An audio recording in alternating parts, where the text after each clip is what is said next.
Diversity is one because SI fusions is a very controversial and popular thing right now. So because they're all friends of mine, I decided I would set them up.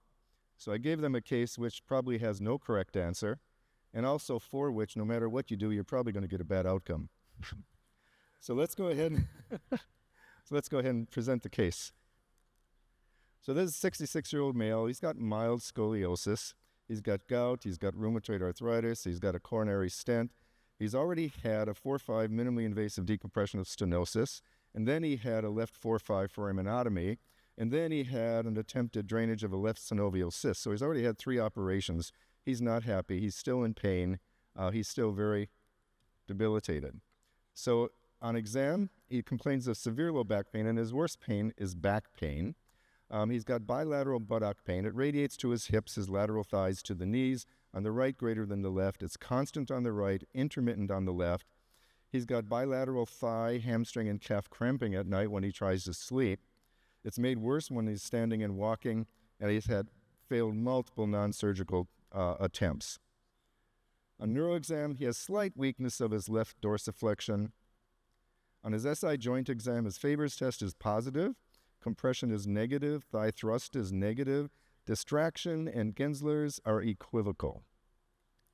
So these are his pre-op x-rays. So he's got a mild scoliosis. His balance is pretty good.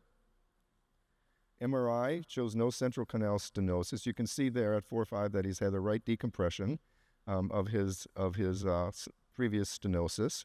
And he's got degenerative discs at multiple levels. So the question is, what are we going to do? Are we going to correct his scoliosis, and are we going to do an SI fusion with it? Or are we not going to do it and ignore that?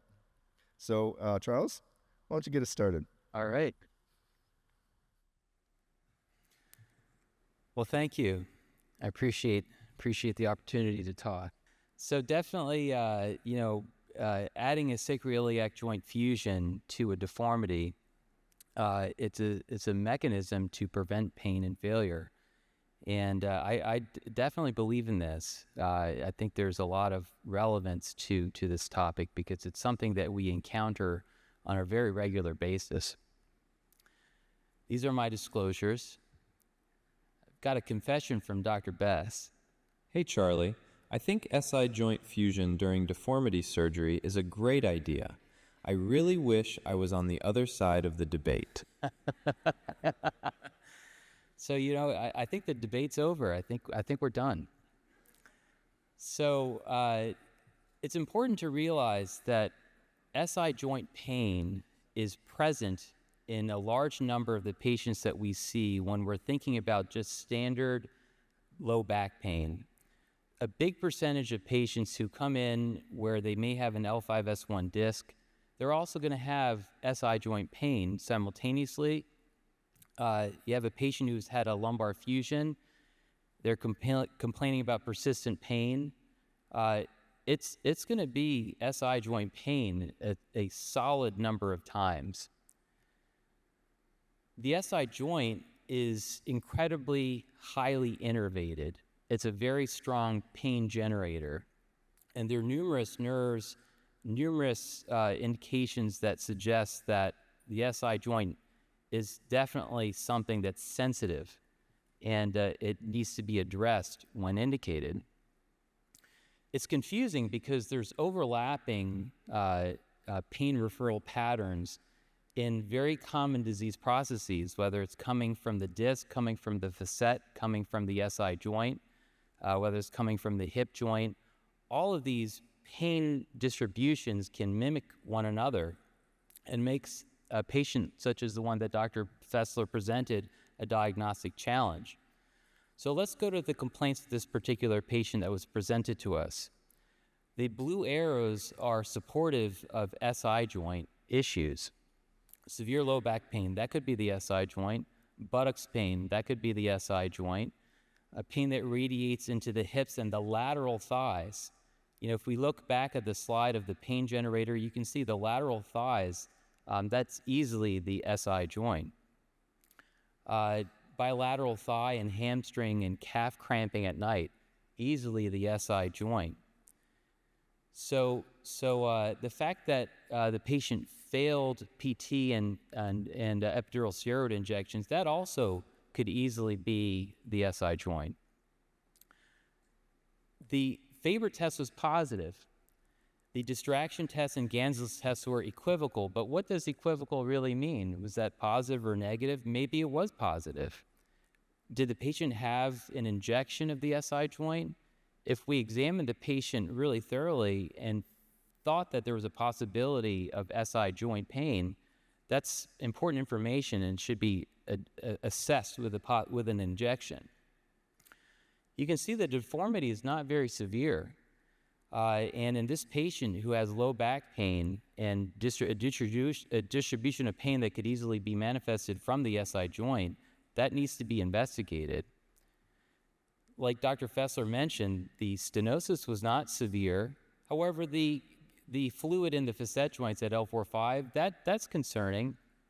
But the pain from that area would probably more likely be manifested in the anterior thigh rather than the lateral leg and the posterior leg.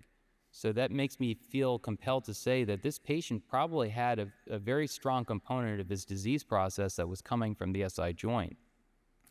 What Dr. Fessler didn't show in the slides was the final x-rays of that patient. That final x-ray showed that the patient ended up getting an SI joint fusion.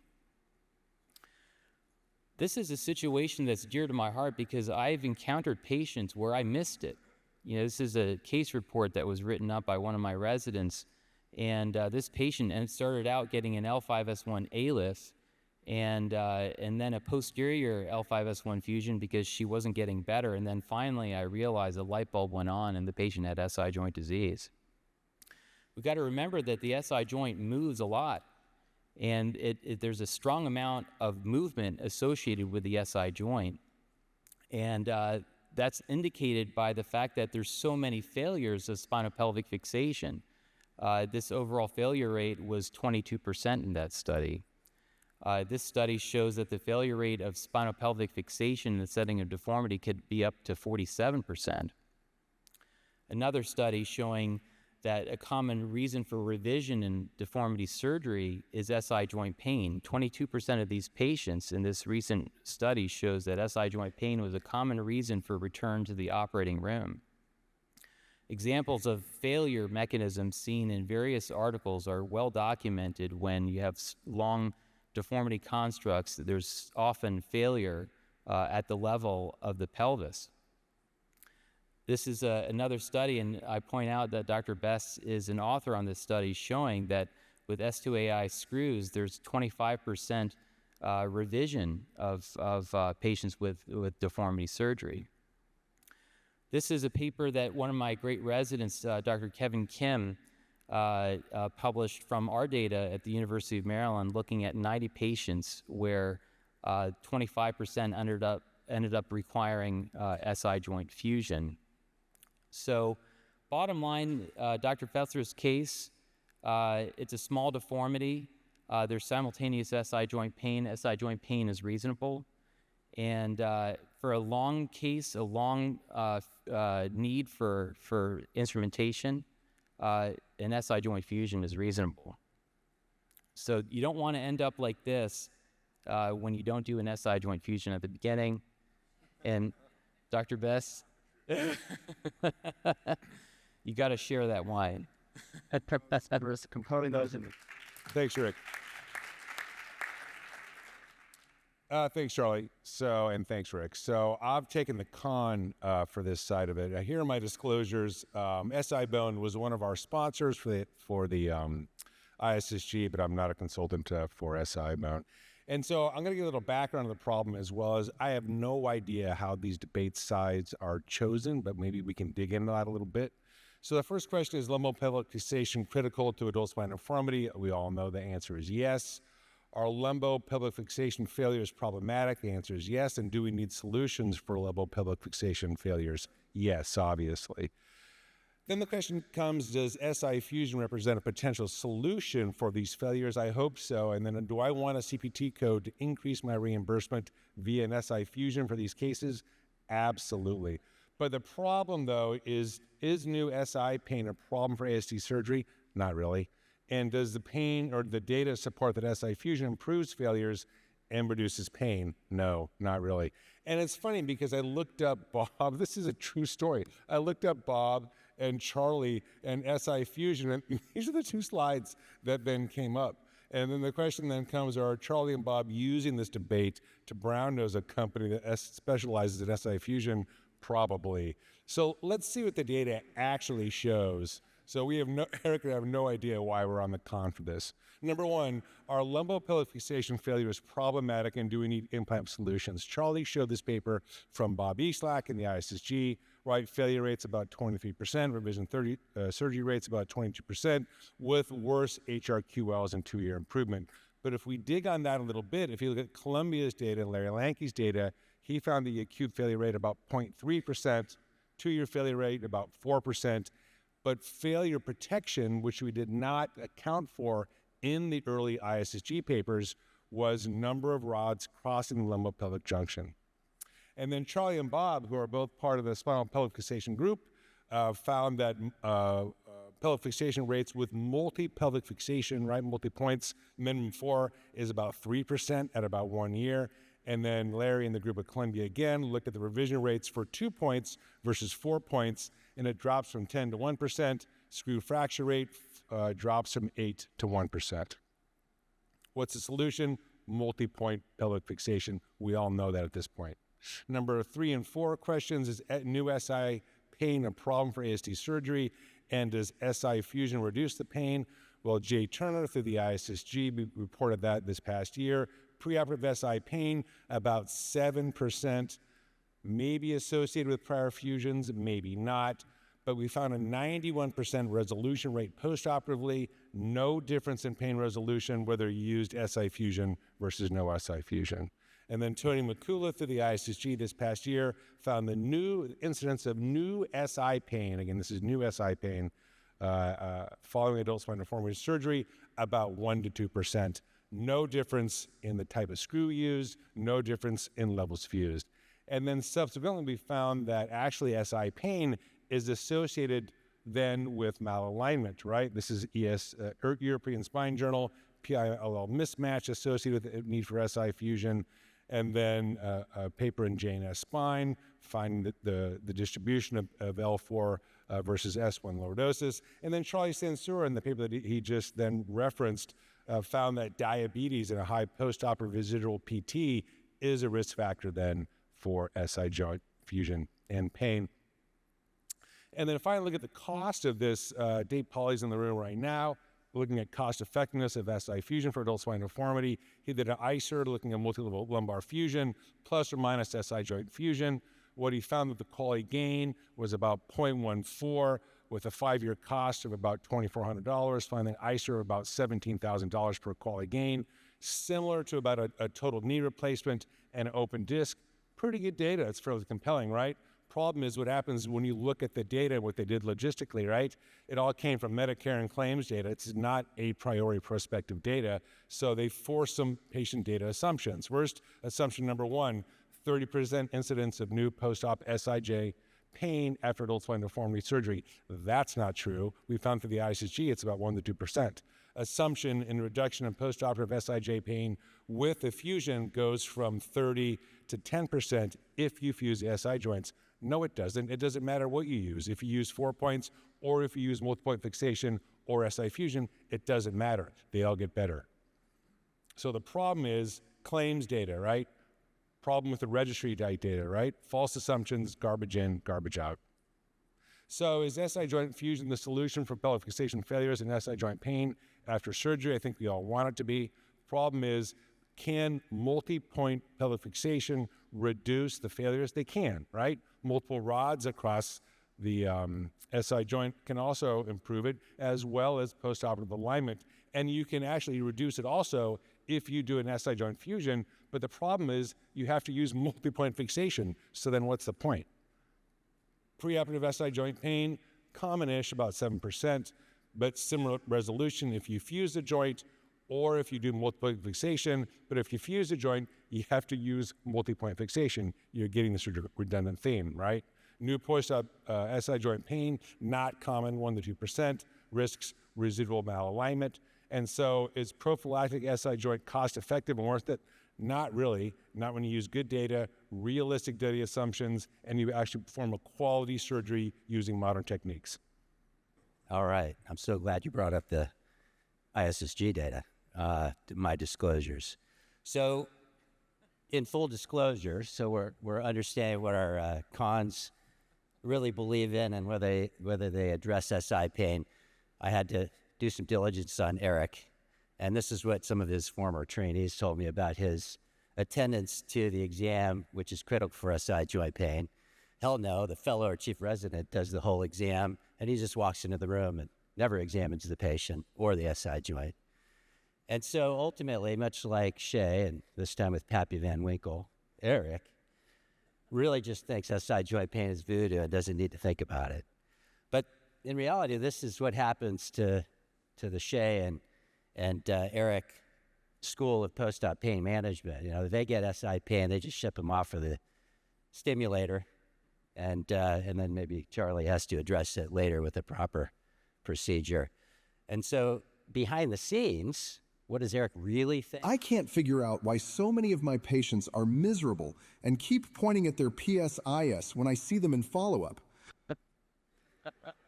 So the reality is that post-operative pain, or even the preoperative pain, is difficult to diagnose. This is a laundry list of the possibilities, and we'll add a few more there, Dr. Klineberg and Dr. Bess. But the problems with what you heard from Shay are there are crap in, crap out data dynamics to the data. The prominent studies that he quoted from the ISSG are limited by the exam. These are prospective studies, but only a third of the patients, or I'm sorry, only 2/3 of the patients underwent provocative testing by people that may actually not really test them well. And you're limited by the specificity and sensitivity of that exam. And only about 50% or less had 2-year follow-up to do the provocative testing. And this is a disease process that goes on longitudinally after those surgeries occur. And importantly, a quarter of those patients had severe, moderate to severe pain in the area of concern, but never had verification with injection as the source. In the end, we're not even sure what the reliability of testing physically in patients that have lumbopelvic fixation is. They're complicated. The conclusions of that test were you need injection verification. As you heard from Charlie, post-op pain is 10 to 15% in a variety of studies, and mechanical testing supports the use of fixation to limit the impact on the screws. Ultimately, the cost utility you heard about is significant, and the summary rationale is that we can prevent mechanical failures in 5 to 15% of patients, limit the post-op changes to the SI joint, and address post-op and pre-op SI joint pain effectively in 8 to 40% of patients by doing so.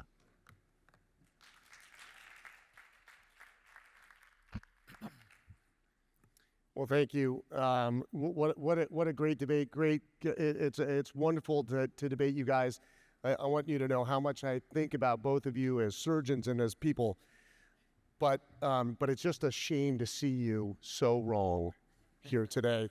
And I'm disappointed that you would lie to all of my friends here in the audience who are here to try to understand how to best take care of these people. Here are my disclosures. You know, first of all, guys, what the fuck? This isn't deformity. And the case that you said to Rick clearly demonstrates one-level disease. This needs a one-level fusion. Instead, you guys are talking multi-level deformity. This is no malalignment, no other issues. And you're talking about fusing the SI joint. This person needs a good decompression, maybe a single-level fusion, and then they can be back on the beach, going back to doing the things. Certainly, that's what I would do in my clinic. You know, why would you do something different? I don't know. I suppose there's multiple reasons. It could be cars, it could be houses. Who knows why you do what you do? The other thing is this is your final solution, and you know this is clearly signs of struggle. And I understand that you guys shared this case. First went to Maryland and then ended up in La Jolla, and this is great. But you know, typically what I'll do is I'll put my screws in bone. I try to solve non-unions. I try to make the laterals not so lateral, and you know, I think the only thing you're missing here is maybe a couple of cross links. And finally, gosh, I wonder why this patient has pain back in her low back. Maybe it's the non-union and the loose screws. Maybe those are playing a role. And again, I don't think SI joint fusion or stimulators necessarily solve that problem. So finally, is there anything to disclose, gentlemen? You went through your disclosure slides a little quickly. Charlie, do you have any patents on fusion devices in the SI set? No, I'm sure you would have told us about that. Listen, don't be Charlie or Bob. These are nice guys, but you want to do the right thing. You want to do it the first time properly. Over-operating, placing multiple implants doesn't equal success. You need to focus on the things that get us here, and that is alignment, achieving appropriate stability, and getting an adequate fusion. And it turns out, shockingly, that spinal cord stimulators and SI joint fusions are not fixing the deformity problem. You need to fix the problem first. Thanks very much.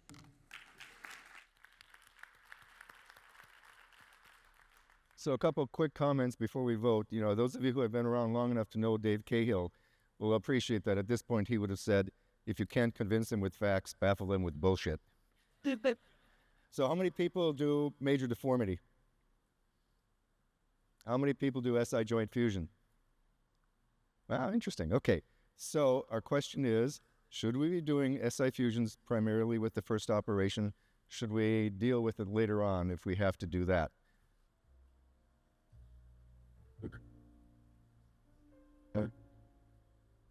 And the winner is... Oh, man. Ooh, not even close. Gentlemen, thank you. Shay.